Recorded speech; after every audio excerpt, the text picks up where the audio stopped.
En fait, j'ai l'impression que les gens, ils attendent toujours que ce soit l'autre qui bouge en premier. C'est-à-dire, on est dans un modèle relationnel toxique où on a de façon récurrente des relations toxiques avec les gens, mais on a toujours le sentiment que la relation toxique, elle vient de l'autre. Personne ne se dit, si j'ai des relations toxiques régulières avec des gens, c'est-à-dire en gros, ils se disent, je tombe toujours sur des cons ou je tombe toujours sur des connes. En fait, ils ne se posent pas la question de savoir à qui eux, ils ouvrent la porte.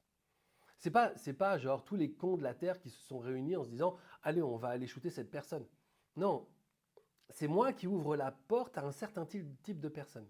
Et si je me rends compte que j'ouvre la porte à des gens toxiques, c'est sur moi que je dois me poser des questions. C'est pas sur eux, j'attends pas que eux ils changent. C'est moi qui ai un modèle qui attire les gens toxiques parce que j'en ai besoin. Et j'ai besoin de savoir pourquoi j'en ai besoin. Et c'est ça l'introspection intelligente dans le couple, c'est de se dire comment moi je peux changer pour ouvrir la porte à quelqu'un qui va être génial. Il y a une méthode qui est assez connue mais qui est géniale qui dit on passe notre temps à faire la liste de la personne idéale. Fais-la la liste de la personne idéale. Vas-y, remplis tous les champs.